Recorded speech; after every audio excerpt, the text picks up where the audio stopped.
that conversation, it's in the report of the committee, that's Professor H.K. Prempe's committee as well in its report, as we're told based on the report.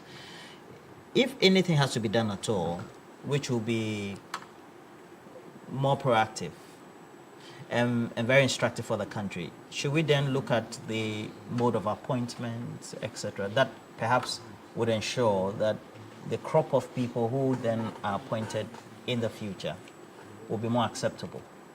And then where they begin to undertake actions that do not go on well or down well with the key stakeholders, what happens?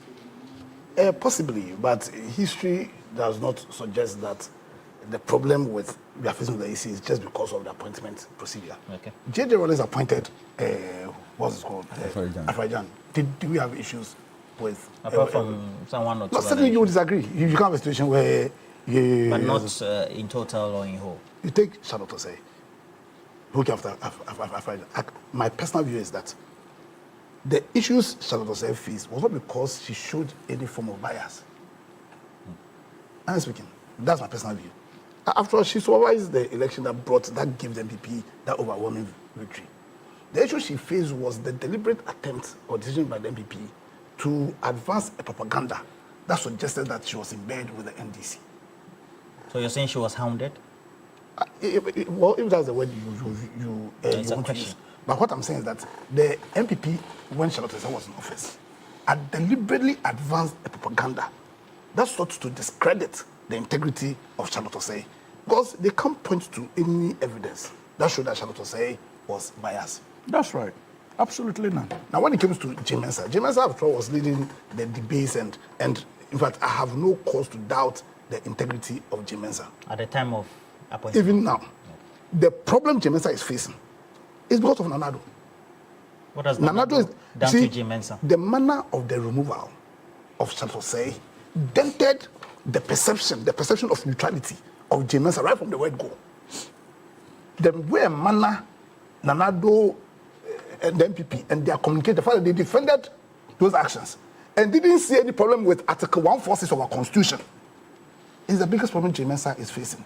Now, to compound that problem, the mistakes Jean Mensa herself made in the 2020 elections with simple computations. The SAL issue. Yeah. The SAL issue. And then the final nail on the coffin of the EC. The final nail on what's another again?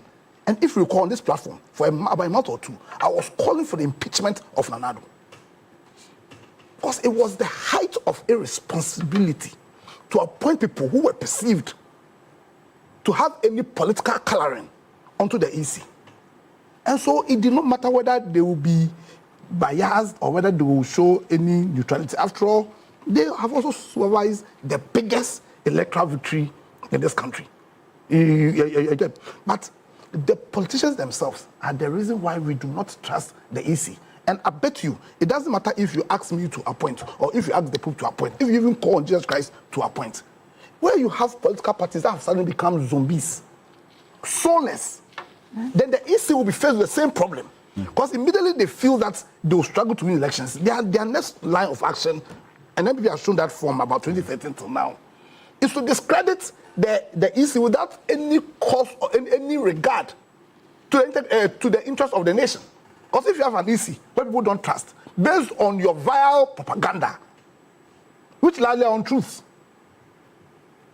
if you have a president who does not show any kind of fidelity to the agenda of the country, but places his personal agenda, his family agenda, his partisan agenda ahead of the nation's agenda, then that president will appoint people onto the EC without thinking about how that appointment will impact on the legitimacy of elections that EC supervises. And that's the problem. You understand? So you see, we seem to be having issues with our constitution without having regard to the depravity that's creeping into the Ghanaian society in terms of our lack of regard for integrity. Because, I'll give you an example. J.J. Rollins, who was the founder of the NDC. J.J. Wallace was the president of Ghana under the sponsorship of the NDC. Appointed two. There was an interim one and then a substantive. We are all hailing one of those appointments. We are hailing him to be the legend when it comes to managing the EC. That person was not appointed by Jesus Christ. He was appointed by J.J. Wallace. So for you, appointment doesn't matter. It's the caliber of the people. Is the fidelity, and appreciation, the understanding of the political parties in the role they play in our nation building agenda. And that if you have political parties who do not have any principle that they stand on, if you do not have political parties who are faithful to their stated ideals, if you have political parties who do not understand that at all times the interest of the nation must supersede their partisan considerations, if you have political parties that have become soulless, if you have political parties that have become zombies, like the MPP has become now, then it doesn't matter who appoints the EC. God himself may appoint the EC, but they don't mind, they don't care. In fact, they have shown that fantastic, that Messi-like ability to use vile propaganda to smear the EC, to reduce the perception, the belief that people have on the EC, just to advance their own agenda. And insofar as the broader Ghanaian society, do not fight this fundamental lack of integrity being shown by some of the political parties, especially by the New Patriotic Party, then I bet you it doesn't matter who appoints the EC. We will still be grappling with the issues we have here, which broadly are issues that borders on perception, not on the. And that's why I'm mad at some of the CSOs, because they ought to be at the forefront when matters that borders on building the soul of the nation. And we know that from the words of Cicero and from Jefferson. When I talk about the soul of the nation, you are talking about the principles of the nation. You are talking about the values, the virtues of the nation. So if these bodies, who are supposed to be the vanguards of the soul of the nation, place themselves in a position where they are perceived to be aligning to partisan considerations, that will cause me to believe that it's business, that they are playing business with this noble calling.